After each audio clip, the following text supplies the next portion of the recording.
Stunned, I think. Got stung? Stunned, I think. Oh, stoned. Yeah, it was I a thought long, you said stung. it was a long time ago. It was like okay. 20, 25 years ago. Never move me. Alright, you can move me. You know, I have a funny story with Blue Mountains. Me and my friend went for a walk there, and we were there all day walking through the Blue Mountains.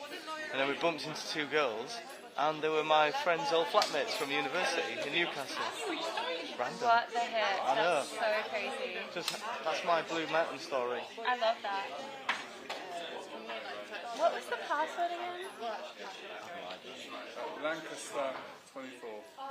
Border in 24. I was like, what? Lancaster 24. Thanks.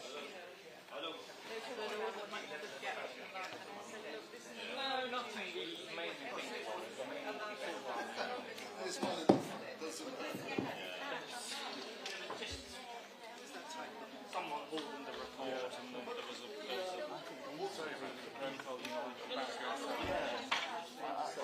Well, I'm not sure. Mainly for video. Amazing for just not.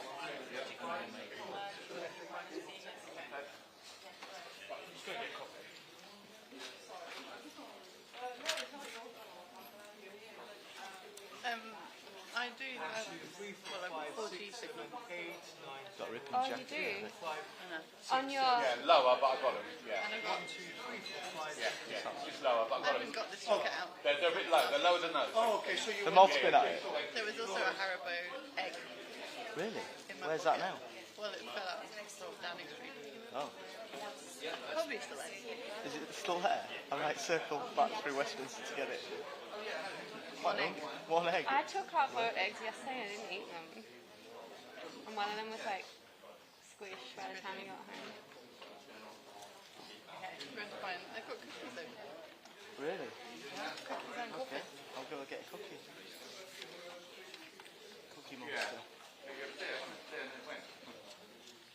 Sorry, I should have said very rude. I'm down, by the way. Nice to meet you. Nice to How are meet you doing? you. You alright? I'm going to go get a coffee now.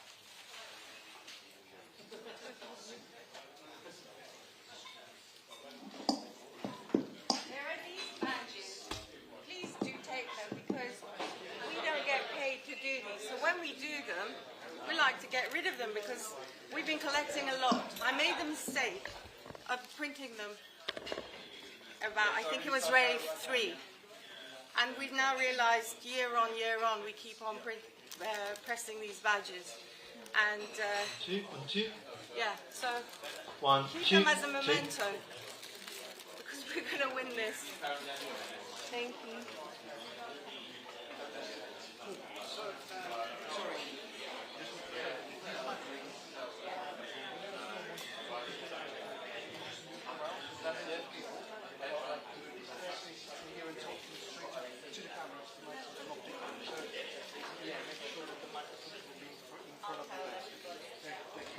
Okay, so guys, when you speak, you have to move there. Yeah?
همیشه با هم آفتاب و بارون و برف و باد همش با هم دیگه توی یه روز هسته.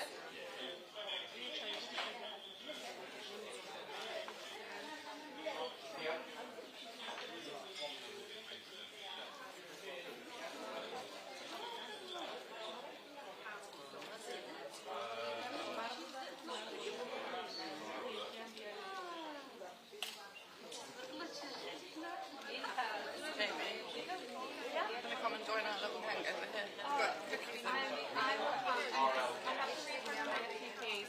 Ah. I don't receive them. Oh, okay. Okay. Have you got Wi-Fi? Yeah, there's a Wi-Fi code there. Oh, great. Okay. So- Okay. Okay. Do you want me to bring something over to you? So cute. I'm good. I'll come say hi. I'm Okay. kind of like. Okay. There's teas and coffees there for anybody that wants teas and coffees.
6, 7, 8, 9, 10. 1, 2, 3, 4, 5, 6, 7, 8, 9, 10.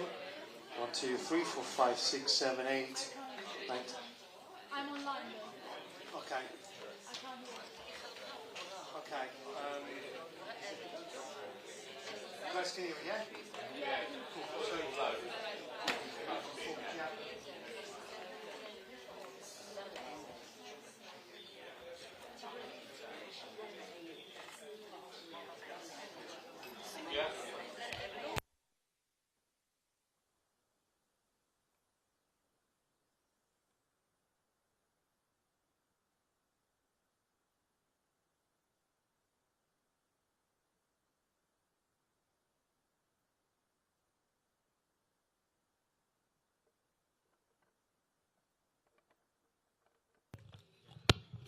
One, 2, 3, 4, 5, 6, 7, 8, 9, 10. 1, 2, 3, 4, 5, 6, 7, 8, 9, 10. 1, 2, 3, 4, 5, 6, 7, 8, 9, 10. 1, 2, 3, 4, 5. Guys, levels all right? Cool, lovely. Perfect.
One, two, 1, 2, 3, 4, 5, 6, 7, 8, 9, 10.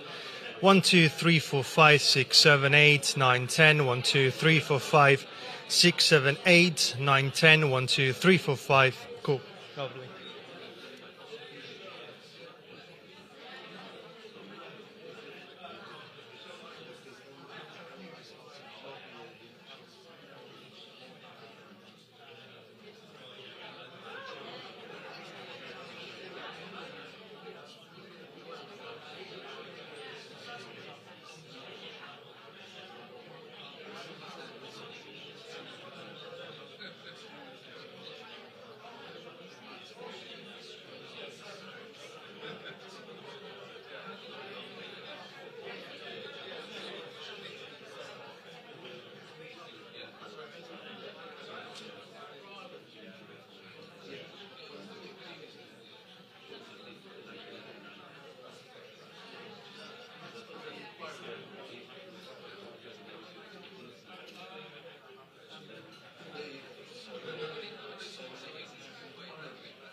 before you talk, please grab the microphone and place it in front of you so that the cameras will have a clean feed.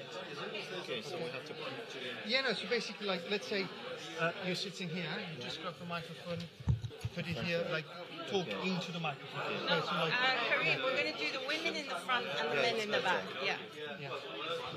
Oh, at the back is handles. Yeah. Okay, What so, push machine is better? Yeah, yeah. And you can stand up when you speak. Yeah.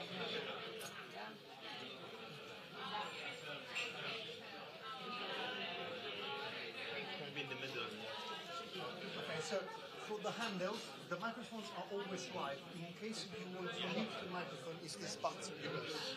But there is no reason for it at the moment. And when you talk into the microphone, very close to your mouth, like so.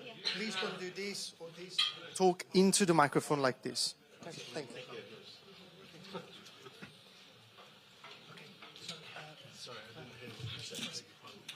When you're talking into the microphone, please hold it in front of you. Like we need a clean feed for the cameras. So talk into the microphone like this, okay? Is it actually on? So when the thread like is here, it's on. This is muted, but you can leave it on. Okay?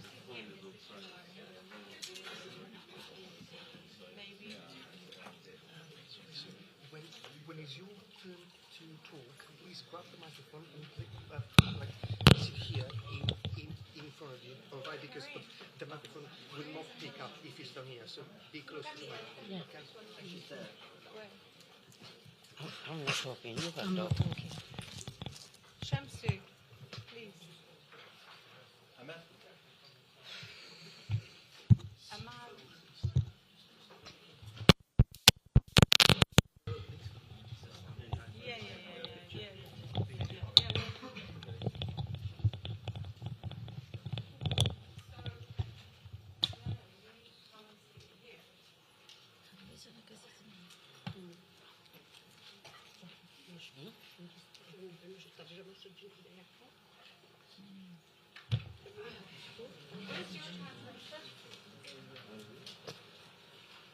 We've got a couple of housekeeping issues. We're just waiting for a translation, but we can start. Can you please speak for me? So you sit. Yes. No, please. كرا الكرسي ورا الكرسي ورا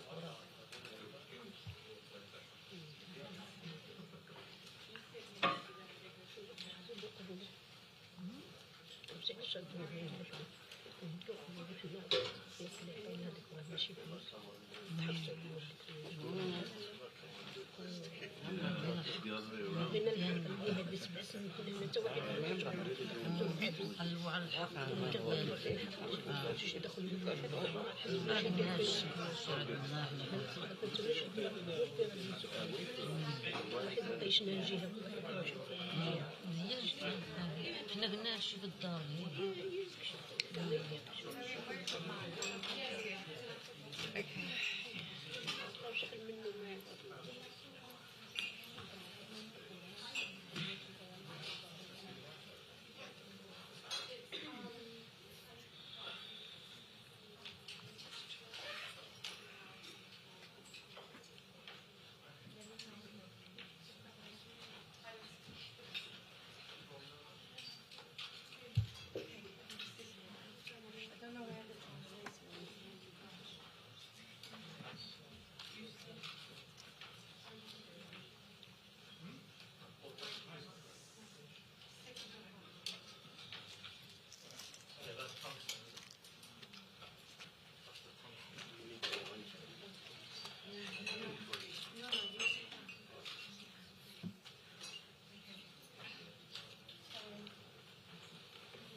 start, if you don't mind, with 1 minute silence. Usually we do 72 seconds, but seeing as you're the president, we will do 1 minute.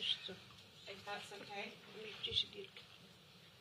But we always start every meeting, even between ourselves, with silence, because it does help center people and remind them what actually this is about. So, thank you.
Thank you very much. And I've just noticed that two of our guests are sitting in the crowd when they need to be sitting in the front. Come. So we're going to just move them. Thank you. Thank you so much. Come, come here. We're going to move you to the front. We're going to get used to the chairs.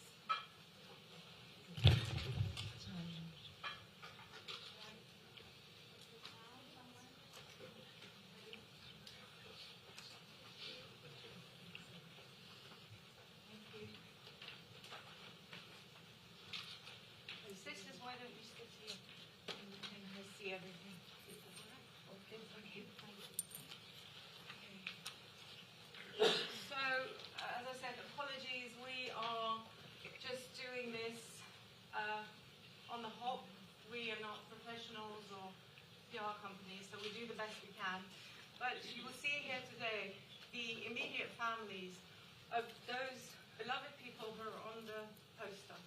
These are the mothers, fathers, husbands, wives, partners, the brothers and sisters, the children of those who passed away, grandchildren and grandparents, and what is defined as interested persons in the Coroners and Justice Act of 2009, which makes it sound like I know what I'm talking about, but I don't. It's just that it's important to have that specific characteristic.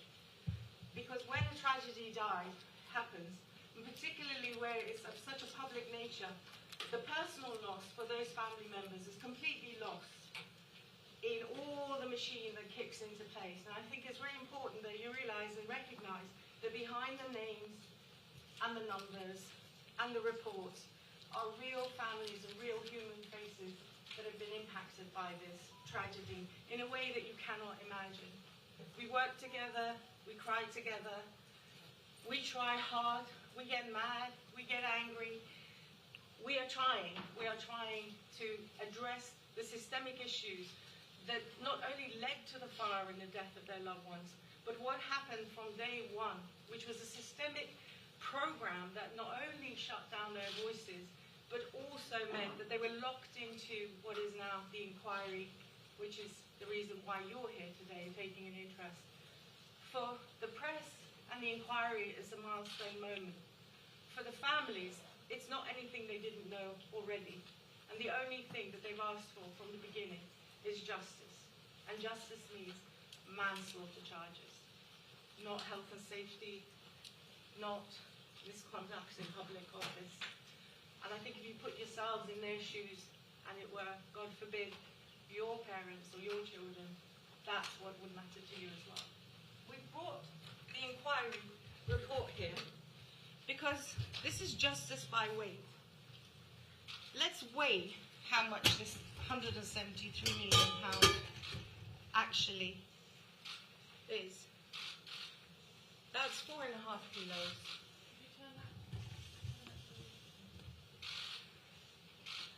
Justice by weight. We put the second volume on. It says 7.5 kilos, I think. And on top of that, we had a similar weight of words from phase 1. For these families, these words don't mean anything. And I think it's really important that you hear from them what the experience has been and what they want to say about what's been missing. So whoever wants to speak, you can just put your hand up. Make sure you hold the mic. I'll introduce you as who you are and the person on the poster, which is what we have. And just make sure you put the mic in front of you. So who wants to, can you?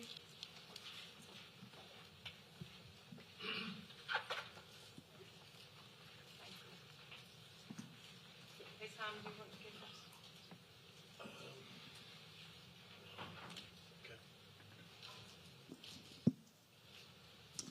I'll introduce Hissam. This is Hissam Shaker. He lost 6 members of his immediate family. His sister, you won't be able to see it down here, his brother-in-law, his mother, and his 3 beautiful nieces in one night. Half of his family gone. Where do you begin? First of all, my commiserations go out to all family members that are here that have lost loved ones due to this inferno. My thoughts and prayers are with you all, and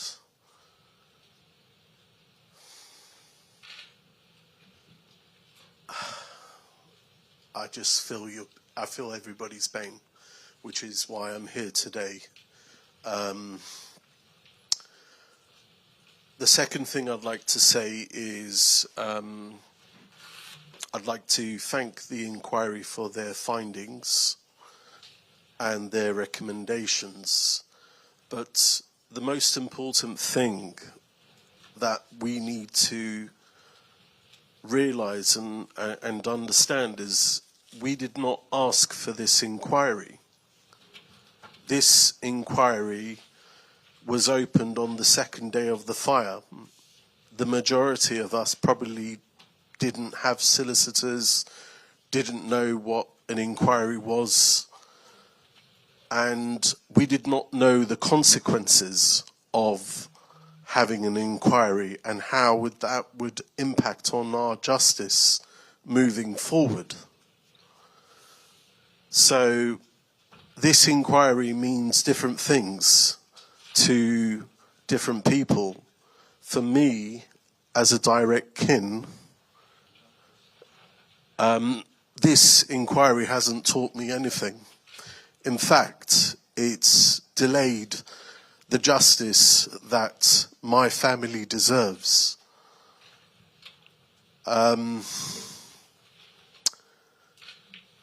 And the only person I can blame for that is the government. This government opened this inquiry to prevent social disorder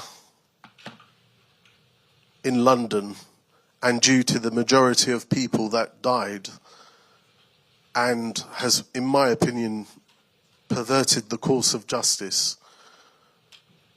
and needs to be held accountable and has a lot to answer.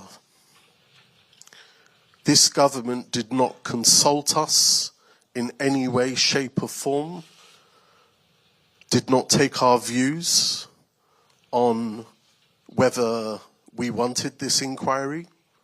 This inquiry was forced on us. We had no say, we were not consulted.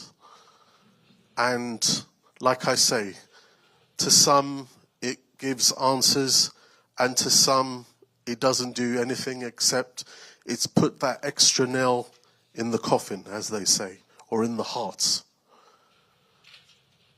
Words cannot describe the pain that I have gone through, the pain that my family has gone through with having this inquiry running parallel to the criminal investigation. Watching the inquiry, for me, has been very painful.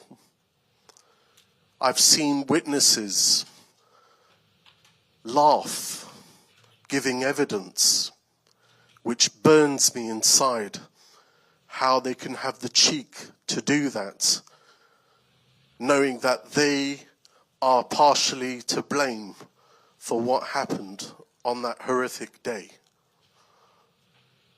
You have other witnesses that didn't even turn up and submitted their submissions through their solicitors, claiming that they were not well enough to give evidence, yet this was not followed through and checked to see if this was actually correct. You have companies like Arconic, which hid behind what's the word?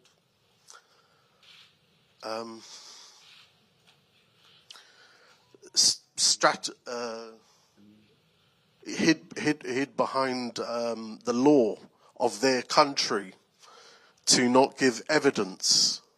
Again, the chairman has summoned this important person to give evidence, yet it just shows you how weak our law is and the benefits of this inquiry, what it does. I'm sorry to say, but it's been a joke. I don't know how much money has been spent on this inquiry. I think it's about 170 million. But had we have had that money to pursue our own private investigation from the government, I would have taken it with open hands to pursue our own private prosecution. And I still don't understand, why is it that the inquiry was opened on the very same day of the fire or the next day? This is an abusement of power from the government. And the reason why the government has done this is because it knows that it is under criminal investigation itself. And in order to hide its findings or its responsibility to take the heat out of the situation, this is why the inquiry was opened, to prevent social disorder on London streets moving forward, and because it's under criminal investigation itself. And the problem is, nobody is able to hold this government accountable.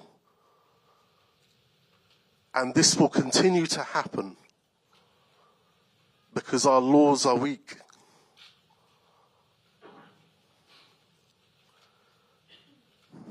That's all. I'm sorry if I didn't present myself in the appropriate way, but when you're emotional about something or overwhelmed, it's difficult to sum up how you feel at the time of the moment. Thank you, Sam. I think you did very well. Thank you very much for speaking. I know it's difficult, but I guess what you're trying to say is that the morning after the fire, when you didn't even know what was going on and who was dead or alive from your family, an inquiry was opened, and assurances by Theresa May, and assurances were made that the inquiry would not get in the way of the investigation or the prosecutions. And I actually have an email, a letter, which I kept all the letters, you see, a letter signed by Alok Sharma and Nick Hurd, who were both ministers at the time, giving an assurance on 24th of June 2017 that the inquiry would not slow down prosecutions or get in the way of prosecutions or the investigation. I think it's very important to understand that when people are at their most vulnerable, governments should safeguard the victims' interests. Whether it was a knee-jerk reaction or whether it was deliberate, we don't know. But the consequence was that for 7 years, these families have had no closure. because closure means criminal investigations and prosecutions, and in particular sense of where there's been violent death, it's manslaughter charges. The problem is you have here is the Grenfell web of blame that's been talked about. And the inquiry spends a lot of time talking about all of these participants. And before I hand over to Shahrukh or Karim, depending who wants to talk about it, essentially what this has done has meant that the CPS will find it very hard to meet the bar of probable conviction. Now, we're not lawyers, but we do know how to go and ask the right questions. And what's happened is, what we've been told is that it is very difficult to charge for manslaughter where there is multiple defendants. And you all need to do your homework and go and talk to some barristers and prosecutors. That's what they should be talking about, but they're not.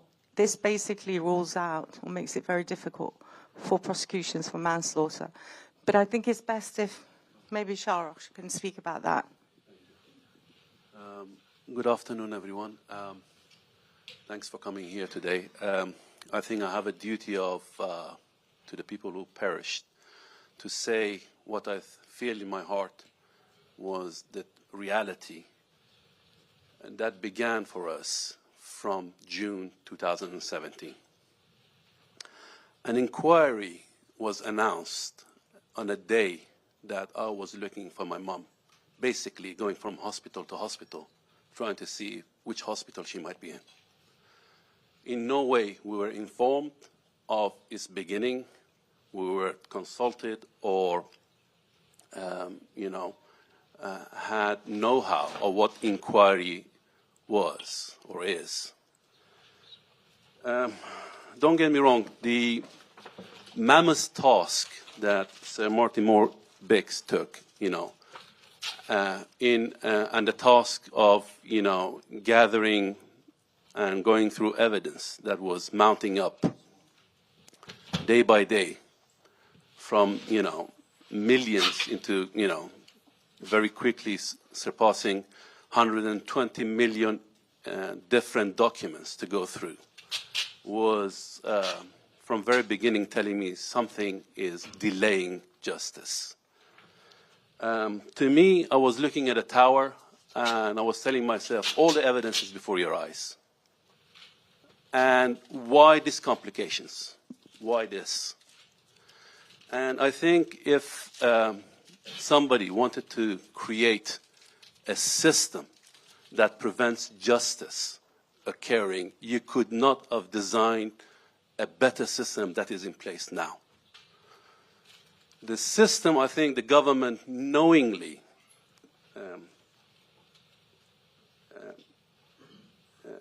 derailed the justice that should have followed. And I think it would have been Attorney General's duty, plus the Crown prosecution. They should have ensured that such an inquiry does not become a barrier to holding the perpetrators of the crime and making him fully accountable. But I'm afraid that has happened.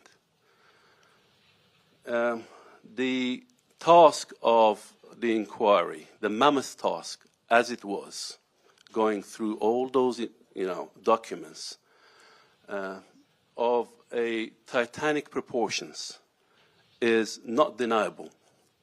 But the reality is, to me, I don't have justice, and any future prosecution that is foreseeable, I don't think is worth, even thinking about, because there's probably going to be some sort of minor charges with perpetrators getting away literally with murder. And that's the system we have in this country, where people in charge who fail their duties, who fail the watchdogs, who should have made sure that the security and the safety of the citizens are ensured, they're getting away with it. And that's the system we have. And I'm afraid because there is no prosecution, we have seen only in month of August, 26th of August. Something that was, I would call Grenfell 2 happened in East London.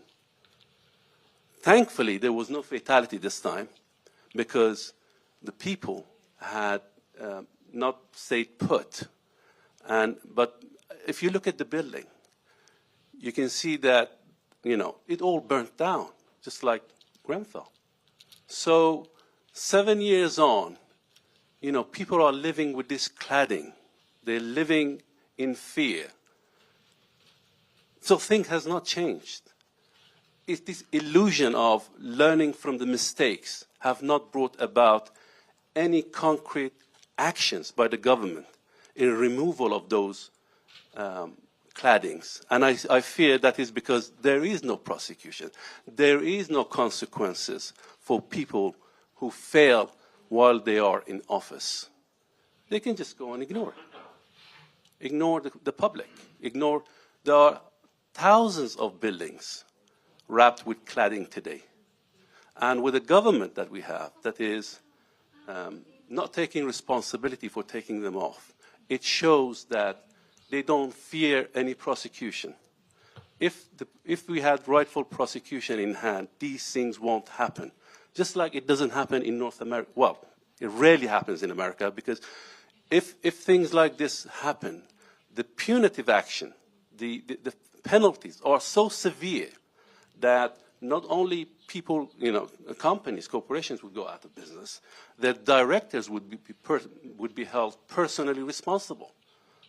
And I expect, the Crown prosecution now to tell us what sort of prosecution they're intending to have they have in mind.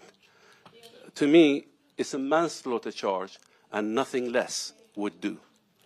If they want to have a minor charge that leads to a small fine with suspended sentences, then I'll, bring it back to the country and tell the people, this is the country and this is the system we have.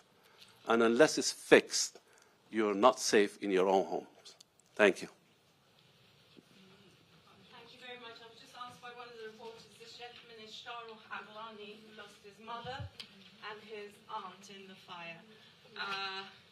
He's campaigned very heavily, and his family have campaigned for the PEEPs, which is the personal evacuation plans, because his mother was disabled and died in the fire. So, can I go to Kareem now, maybe? Because, so Kareem lost his sister, Khadija Kaloufi, in the fire, and he's here with his mum and his other sister, Amal, and his mother, Zohra, who's sitting in the front.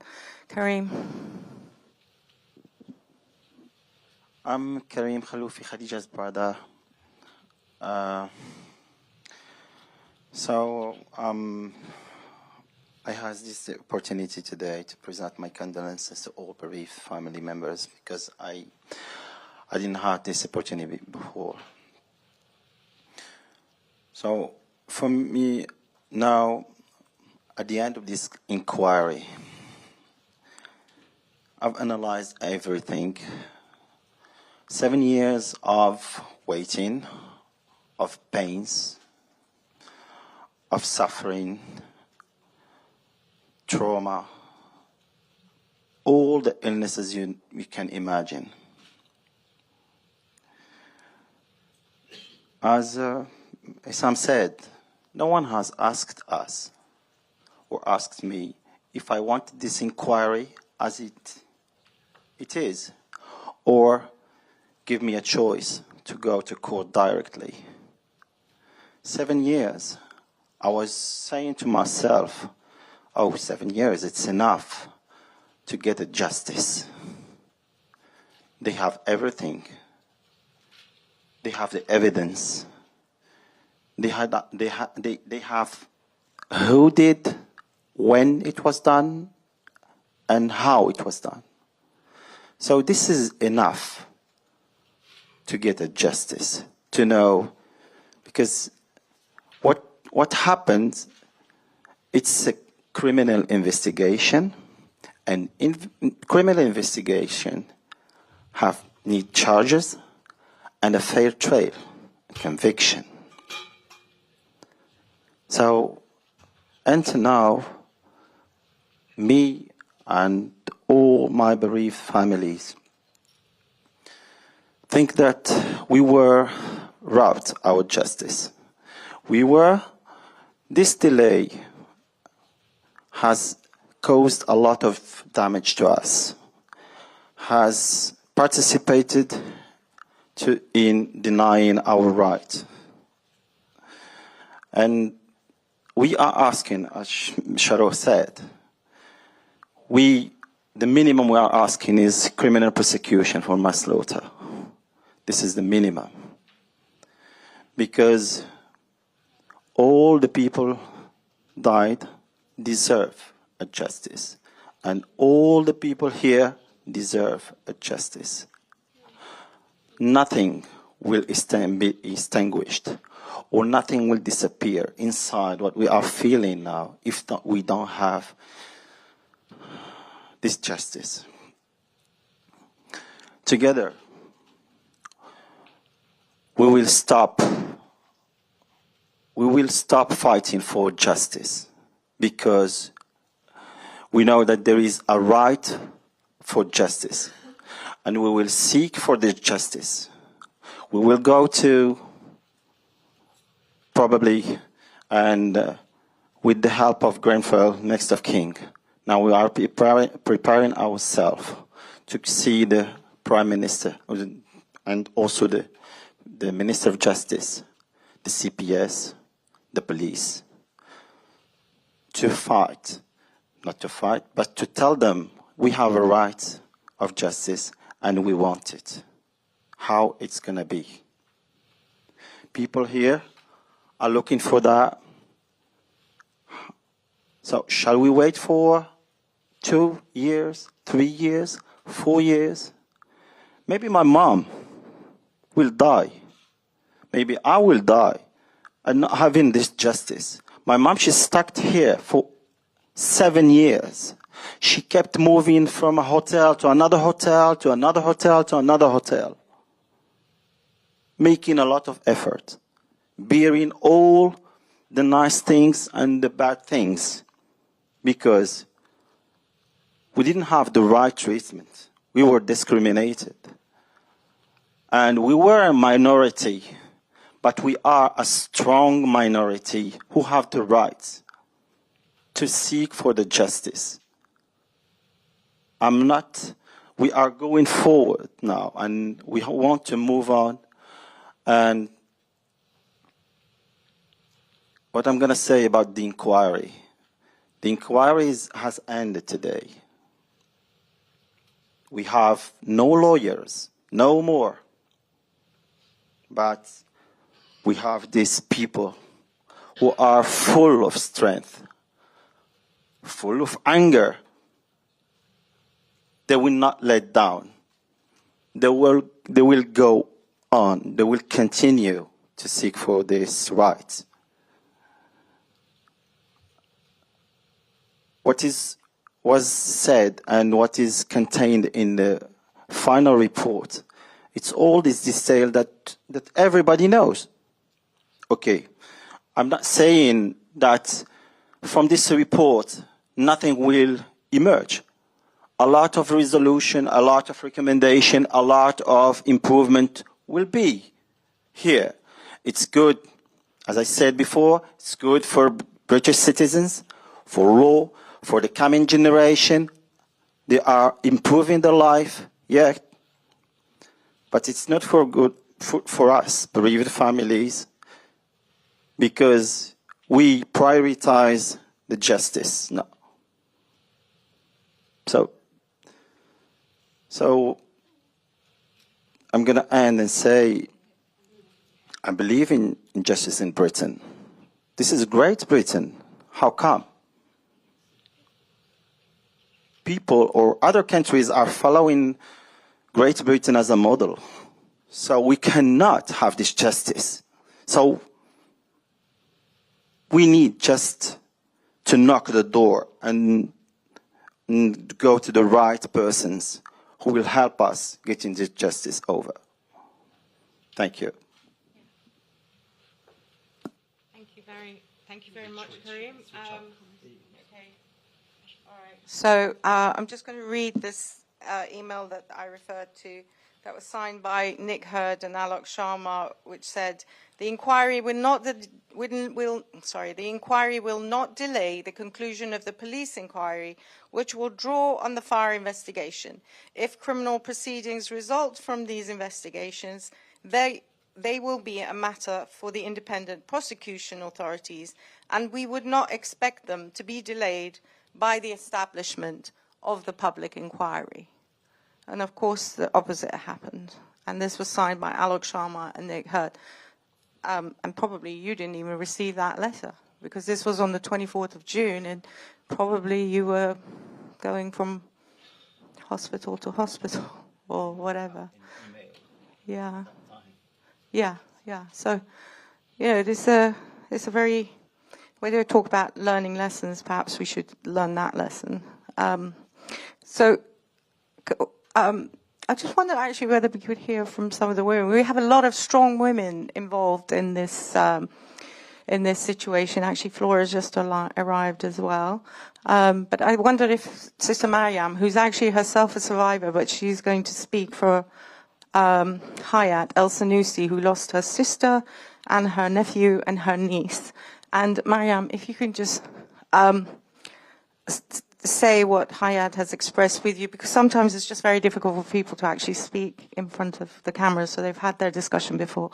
And keep it brief. We're going to try to keep it brief because I know you've got other places. Hello, my name is Mariam Adam. Good afternoon to everyone. I'm sorry, my English is not that good enough, but I want to tell you my feeling and my Auntie Hayat feeling. I asked my auntie a question, how she feel after 7 years. And to be honest, it was really, really sad what she said to me. She said to me, Mariam, on the 17th of June, I didn't lose just my sister. I lost my supporting sister, the one I grew up with her. And we raising her family together. And she said to me, I came from Sudan. And when I came here, I accept all the way they treated me. I accept to stay in the hotel for 4 years, eating jungle food. And I said, okay, no problem what is happening. One day I'm going to get the justice. And she said, before I came here, before Greenfield, I had really a very good idea about Great Britain. That is like they said in our country, they said Sudan is like the third country in the world. And Britain, it is the first country. And she said to me, I was waiting for all these 7 years for justice, just for justice.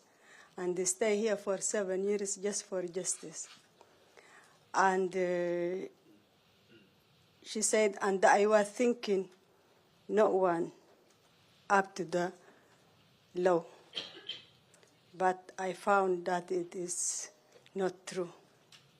And I'm really sorry to feel that. She said, I lost my sister, my beloved sister, her 2 young children, her nephew and her niece, very succeeded. They're studying university. So they came just to celebrate their mom, the Eid with their mom, but they, inshallah, I hope they're Eid in heaven. And she said, we all the things we are asking is justice. So she said, I'm here, and I'm living here, and I'm so worried to happen what happened to my sister. And in our belief, justice is more important because if you don't charge someone in criminal is going to continue. And what happened to Greenfield is going to happen to the others if we're not charged. So, and I believe for my inside, truth is going to win, and the law is going to win. And I'm waiting that to happen. And I wish if I can do anything to get the justice for my family. And I hope that is going to happen. Myself also, I have a very good memory with Auntie Fathia. When I moved in Greenfield, 2008, she was the first person I met in the lift. And the first person welcomed me in that family. And I hope the 72 people, they pass away. There is some children, I look after them in Greenfield Nursery. And even some of them, I don't know if they were living in Greenfield, I found just after the fire. So please, please, I want really justice for them. And the inquiry is finished. Even now, we don't have anyone to fight for us. And Auntie Hayat, she's really not feeling well. And I think no one feeling well. Even we are just a Greenfield resident, we are not feeling well. What about this lost their best loved ones? So I'm here because just to tell my voice, my Auntie Hayat voice. And I'm sorry, I don't want to cry here. I'm not here to cry. I am here just for justice. And I hope everyone, he has a hand what happened and to be charged. Because really we want to stop what happened to Greenfield to not happen to anyone. And thank you. Thank you very much, Mariam. I hope you're okay. I'll come talk to you in a minute. I just want to keep it really focused now because I know we've kept the press here for a while and we want to hear from as many voices as possible. So if I just move across, Marian, would you like to speak? Marian is here with her mother, Betty, and Mary Mendy and Khadija Say, the very talented artists that you have probably heard from. Mary Mendy is Betty's sister. So Marian is going to speak on behalf of her mother. And I think, just so that we can hear from lots of voices, I don't mean to cut anyone short, but let's just try to keep it moving.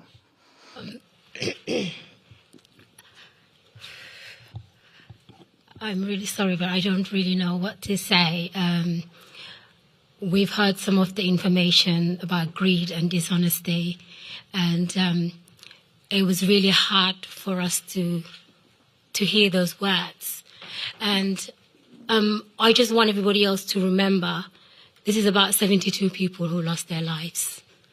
And all we ask for is for someone to take responsibility, manslaughter charges to be brought in. We don't want misconduct in public place, anything like that. My mother lost her sister, her niece. Her sister is the one who brought her into this country, and she also brought me into this country. She took care of me.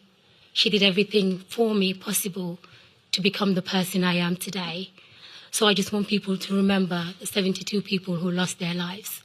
All we demand is justice for them and for somebody to remember them, that these were people that lived and have dreams.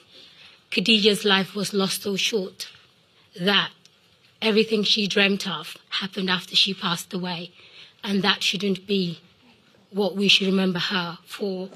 We shouldn't have to remember her that because she lost her life in Grenfell. And I just want justice for them to know that we fought really, really hard for them. We didn't just stand by and watch what happened to them.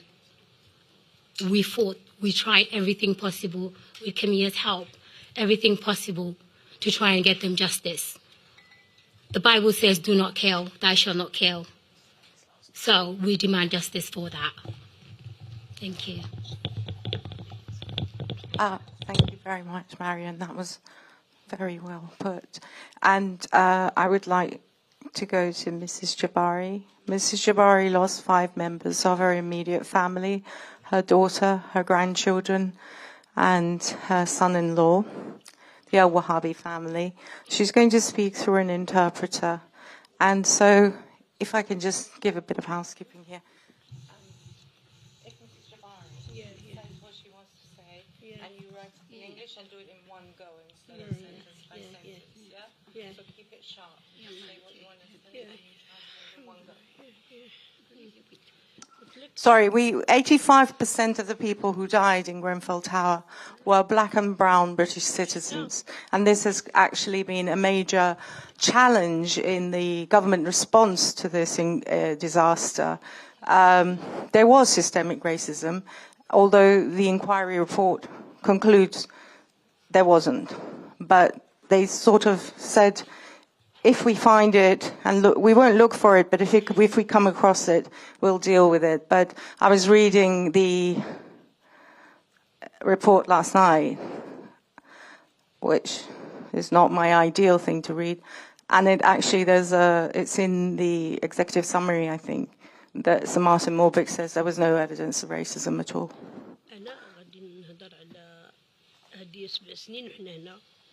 ولادنا ماتوا راه 5 الناس راه ماشي ساهلين لي باش ماتوا ودابا ما عملوه لهم حتى شي حاجه ما عوضونا بهم ما حتى شي حاجه التعويض اللي عاودونا ديالاش ما كافيناش حنا ديك التعويض اللي عاودونا اذا 7 سنين حنا كنتسناو شي حاجه يعملوا لهم شي حاجه يقبطوهم ولا يقبطوهم يبردوا حنا شويه حنا باش نبقاو شي ما قبطوهمش ما شبروهمش بالحبس فهمتي شنو ما قبطوهمش بالحبس انا لازم قلنا القلب ديالي خليك القلب ديالي ملي كنشوفهم ملي كنقدرش ندوز لديك الدار كنقدرش نمشي ليله مره انا باقا مريضه من داكشي هذاك فهمتي شنو I have suffered a lot during 5 years.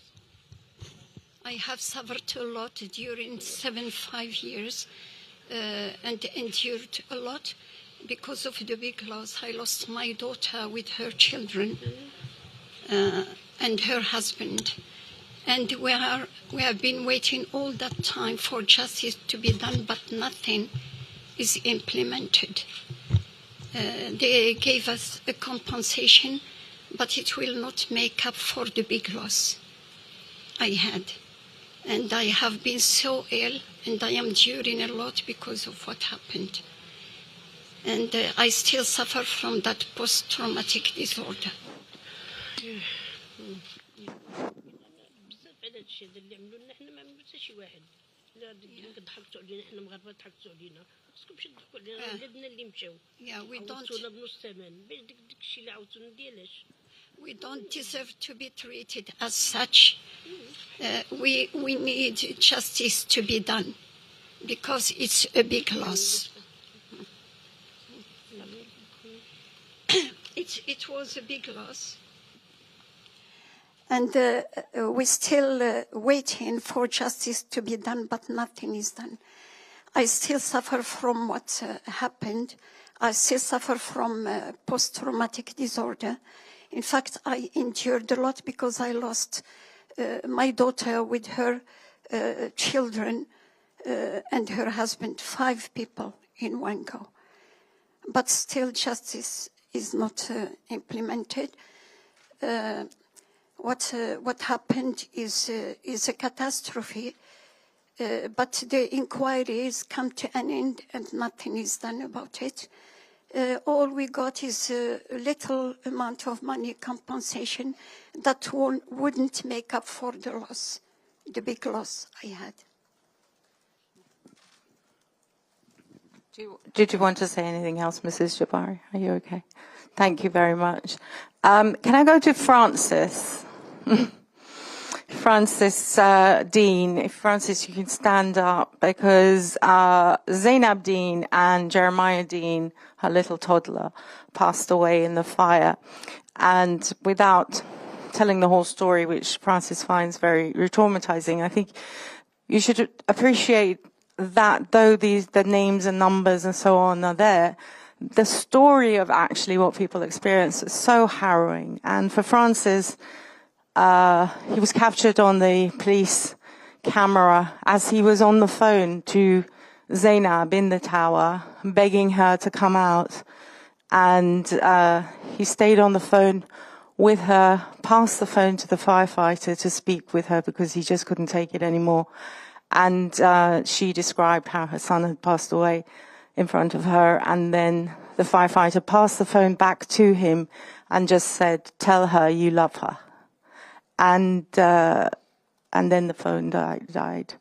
So I tell you that, not to be gruesome, but I think you have to realize that the people sitting in front of you have had 7 years of going into the minutiae of the details and living and reliving it, and through the inquiry. And so the inquiry process itself actually becomes quite a traumatizing or re-traumatizing process in itself. So there are a lot of lessons to be learned about how this was done and the order in which it was done.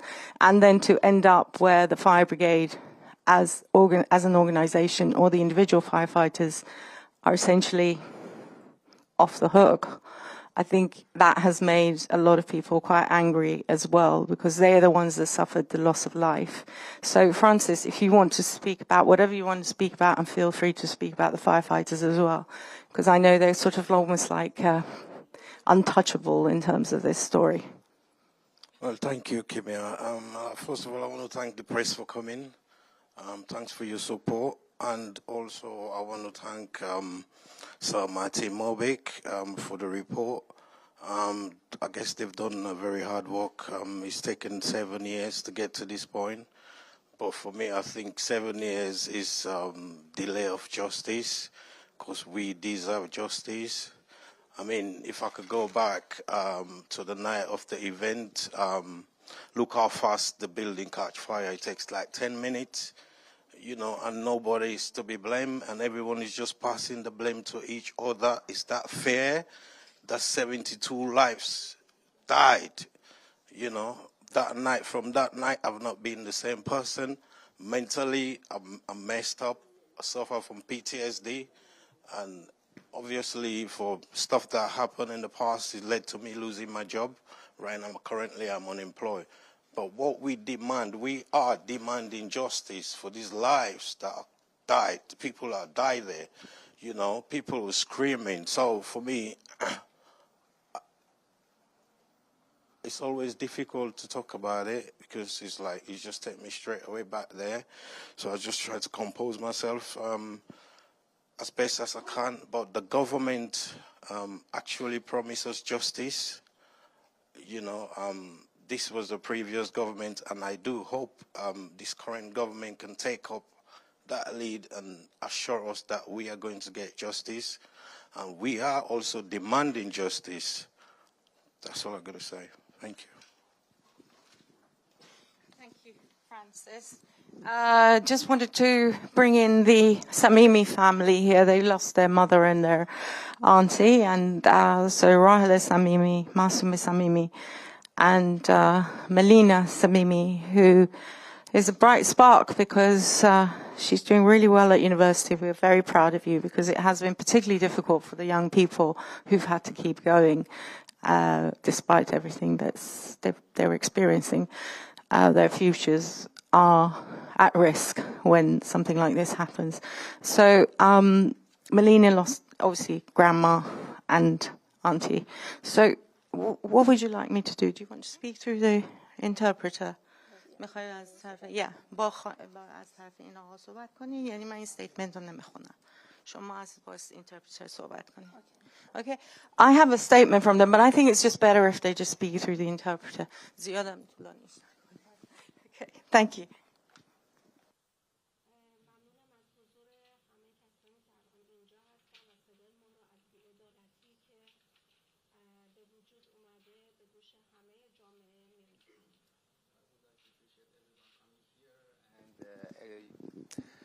And thank you for echoing our voice about the injustice that has been done about this incident, so everybody can hear our side of the story. دیروز بعد از 7 سال انتظار این کاری که همه ما داغدارها در انتظارش بودیم، بی‌عدالتی رو شنیدیم که همه ما رو ناراحت و عصبانی کرده. So after waiting for 7 years for a final result, we heard this injustice that made things difficult for us, that was basically just not acceptable, what we heard. ما از قاضی این کاری انتظار شنیدن حرف‌های جدیدی داشتیم به این دلیل که هفته‌های اول این کاری کاملا مشخص بود برای همه که متهمین چه کسایی هستن و دلیل این اتفاق آتش سوزی بزرگ گرنفل به چه دلیلی بوده. So we were expecting to hear from the judge so new statement and new findings, so because we know from the beginning who were the people responsible for everything that happened in Grenfell, and the evidence was potent for everybody. همه ما می‌دونستیم هفته‌های اول این کاری که آتش نشان‌ها بی‌مسئولیتی کردند و تجهیزات کافی نداشتن، آموزش کافی ندیده بودن، کانسیل خیلی اتفاقایی که افتاده بود، مشکلاتی که داشت و کمکاریایی که توی این ساختمون داشت و معمارا، همه اینا هفته‌های اول این کاری برای همه مشخص شده بود. So in the first weeks of the inquiry, everybody knew there were problems with the firefighters. They weren't trained enough, they didn't have enough equipment, and the council was responsible for many shortcomings and many policies, safety policies that was not implemented properly, and everybody knew from the early weeks that these are the evidence and who are responsible. انتظار نداشتیم بعد از 7 سال دوباره همین حرفا رو فقط بشنویم از تصمیمات قاضی دادگاه، قاضی این کاری. So it was shocking for us to hear the same thing to be repeated that we heard 7 years ago, and nothing new and no new findings were added. قانونی هست که در همه جای دنیا وقتی قتلی اتفاق میفته دادگاهی تشکیل میشه که متهم‌ها رو معرفی میکنن. So in any part of the world when the manslaughter happened, there is a court and a judge will prosecute the people who are the person or people who are responsible for this crime. انصاف نیست بعد از 7 سال انتظار برای عدالت خانواده‌های نکستافکین جواب قانع کننده‌ای از قاضی این کاری نشنوند. So it was not fair to not hear anything reasonable from the judge after 7 years of waiting. The people, the next of kin, didn't hear anything convincing from the judge. حق ما هست که متهمین به ما معرفی بشن و در فاینال معرفی می‌شدن و در فاینال این کاری حضور می‌داشتن. So we expected for the people responsible to be introduced to us, and at least they attended this final inquiry. حداقل کاری که میتونستن بکنن این بود که به خاطر قتلی که کردن شرمندگی و تأسف خودشون رو ابراز کنن. So in terms of morally, at the least they could have done was to apologize for the manslaughter they have committed. و از خانواده‌های داغدار عذرخواهی کنن. And apologize all the family who lost their beloved one. این اتفاق میتونست به درخواست قاضی از متهمین دیروز اتفاق بیفته. And this could have happened if the judge would have asked the people responsible to do that and attend this meeting and express their apology. همه ما خانواده‌های داغدار از این بی‌عدالتی و نادیده گرفتن قتل عزیزانمون ناراحت هستیم و عصبانی و خواهان عدالت هستیم. So all of us here, the family member of the people who lost their lives, we are very angry about this thing that happened, and we just wanted the justice to be done, but sadly, this has not happened. Thank you very much. Thank you so much. And there are people here who just don't feel up to speaking, but I think you've heard enough about the sort of the consensus around the experience. And some have sent statements to me, even from as far away as Australia, Sierra Leone, Morocco. And, I don't think we need to convince you anymore that this is a large body of the immediate families that are speaking together. And we want you really to understand the significance of that. But I just want to go into, we've also worked very closely with the Valencia fire, cladding fire that happened in February. We flew out there to stand in solidarity with them. And their building was a cladding fire, and 10 people died with a 2-week-old baby. And again, it was a stay put advice in Spain and in Milan with the Torre de Moro. And we have here actually Professor Guillermo from Imperial College, who is a leading authority on cladding fires and fire engineer. But I will just read out a short statement from APROCAM, which is I know it's difficult to get your tongue around, but it's the Association for the Families in the Valencia Fire. And I can put you in touch with them if you decide to follow up. They say, today is an important day for all of you in London and the UK. We send solidarity from APROCAM in Valencia, Spain, to the Grenfell next of kin in London. 6 months ago, we lived the same fire. 138 flats were destroyed, 138 families lost their home, 10 victims, including a 2-week-old baby, 90 pets died also in our fire. We are with you. You are not alone. We send you from Valencia and all Spain our solidarity and our support. We are at the beginning of this journey, but we must work together towards a universal solution and standards for the use of these dangerous products on tall buildings across the world. We are sure we will learn a lot of your experience over the last 7 years. Solidarity from Valencia for all the Grenfell community, sending you a lot of love and heartfelt. I really think that if any of the journalists here are interested in this whole issue, you need to kind of maybe look at the Milan fire, Torre de Moro. They went straight to prosecutions, and they're actually in court in September with 18 defendants. It's the same cladding, ACMPE, and it's the same cladding that was used in Valencia, ACMPE. And I think that one of the things that this group of families have talked a lot about amongst themselves and with me is the legacy of Grenfell, and whether that's about banning the global ban of this product, which is taking advantage of weak regulatory systems and dumping the material around the world. And the problem is now so huge that governments are turning a blind eye because, like here in the UK, it's about who takes responsibility for the legacy buildings. You can ban the product, but what are you going to do about the buildings that already have the product on them? And so maybe Professor Guillermo, you don't want to speak? Okay, well, check him out. He's really great. He's got a lot of very useful information around fast fire spread and cladding. And I think I just want to finish with Maria. I think Maria should have the last word. She's rather reluctant. This is Maria Jaffrey, and she lost her father in the fire, unfortunately. For a lot of the families, survivor's guilt is a real living hell. And I think that for your family particularly, it's been very difficult because whilst they all made it out, her father did not.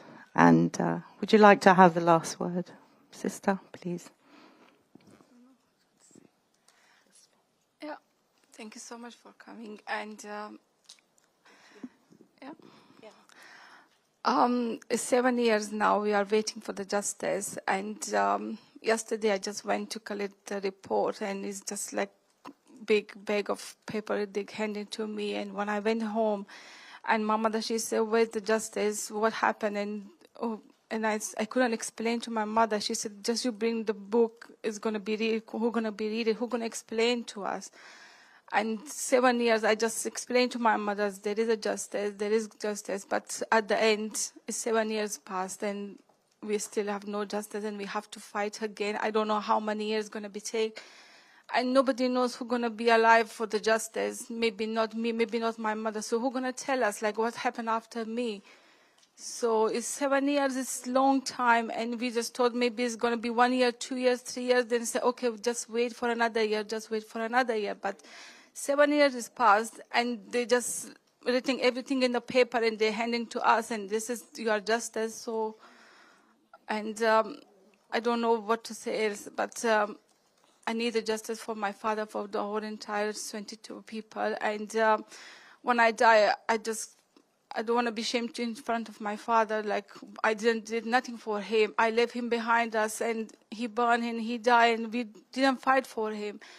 And we don't know about the law in this country, because people, they know what the inquiry means. Even I don't know the inquiry means. I was told this is the justice. This is like in a court or something like that, because nobody explained to us. When the end is 7 years, then now I understand what the inquiry means, and we have to fight another one. And we have lost our energy for 7 years, and now we don't have more energy for fight for another 7, 10 years. And nobody knows at the end what's going to be happen. We're going to be win or not. So this is I just want to say thank you. Thank you very much, Maria. Melina, do you want to say something? Yeah, so we just hear from a young person here, because a lot of young people were affected by this tragedy, and the effect has been ongoing. I know, for instance, for Hisam's family, he had young children, and they've grown up with this as the background of their lives every day. The phone calls, the emails, the stress of the discussions around Grenfell. They're watching TV and suddenly something comes up about Grenfell. So their childhoods have been robbed, to tell you the truth.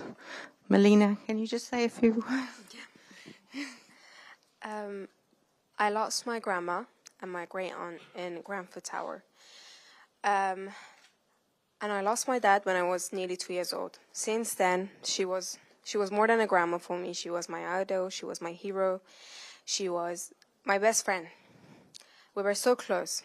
So she was a very kind person.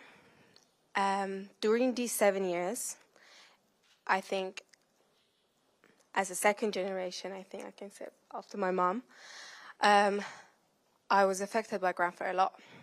More than that, because of injustice. I think they mostly know the term of justice. They don't really know what does that mean.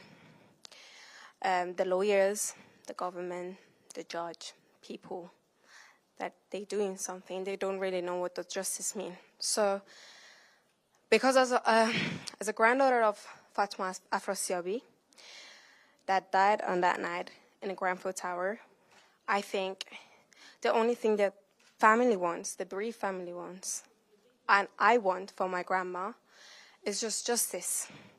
To see after 7 years, 7 years is not like a short period of time, it's 7 years. Many things can happen during these 7 years. So I think, I don't know what to say, it's just so sad to see. After 7 years, there is no justice. Nothing happening. They're just giving the same speech that they gave us in 2017. When we came here, I was 13, 14. So I stepped into 30 straight, from 13 to 30. I lost my teenage age. I got PTSD as a 14-year-old. I want to put all of that on the side. The only thing I want, and I think it can heal me, is just to get the justice from them. So, because I promised my grandma, afterlife, even if I'm going to see her, I can proudly say that we got the justice for you. All of you that lost your lives, you deserve a justice. And these families as well. They lost their loved ones. I think all of us deserve a justice. The only thing we want is justice. We know what it means. We truly know the term of justice. What does it mean? But I think most of them, they don't know what does that mean. They just know how to use the word justice. That's all I want to say. Thank you very much. That was very powerful. All of that brings us full circle. The morning after the fire, before anyone knew who was dead or alive, an inquiry was ordered by the Prime Minister in 2017, days after a very divisive and contentious snap election. And that locked all of these families into a process that has delayed justice and has denied justice. And at the end of it, we have 10 kilos of words on pages. As we heard from one of the barristers, the only people that did really well out of this were the lawyers. £173 million, I believe, the last count, to deliver the words. As damning as they might be, as thorough as it might be, it does not equal justice for these families. So, with that said, thank you very much for being here, and I hope you found it useful. And thank you to you all, because it's really difficult to keep going through this and trying to be heard. And some of you don't want to speak anymore. Flora Neda is here. She's the only survivor from the top floor with her son, Farhad Neda, who carried her mother down 23 flights of stairs. But unfortunately, her husband, Saber Neda, died. And she is so lonely without him that she told me a couple of weeks ago that she still has his telephone number and sends him messages and sends him pictures of their...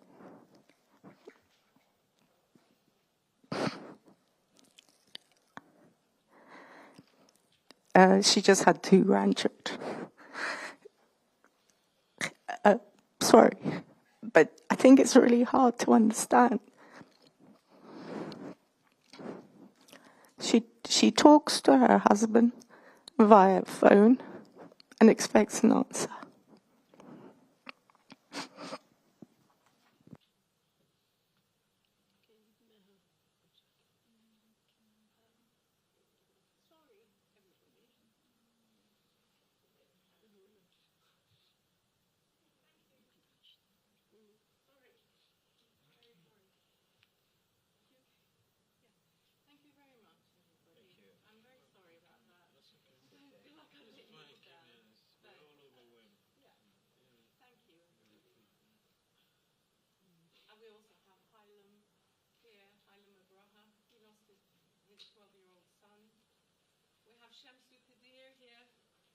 We lost his family of 5 that are here. The brilliant. Well, Shamsu, come and point, because I know you don't want to speak, but at least you can do is point them out. Yeah, come and point out your family and read their names. Here, read their tell their names and face the camera and point them out. Okay, I lost 5 family. Yeah, I can't. Sorry. Sorry.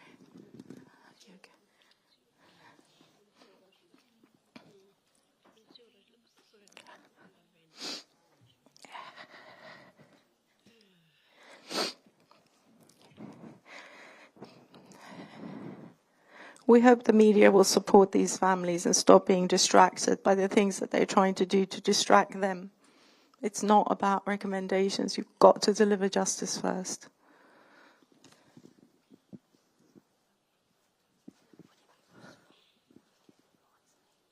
Yeah, I'll do that.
much notice is this? We need to put this back up. There we go. You should pick this up. It's quite extraordinary. It weighs a lot. Can you see them though? Yeah. Is that visible?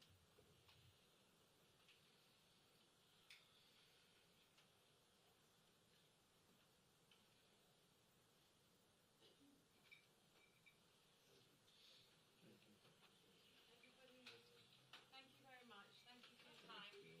Thank you very much. I've got to do a list of names. Where is the piece of paper? No.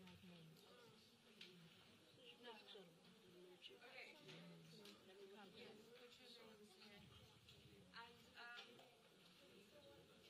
And excuse me, could we? What we'll do? I'll write up the list of names.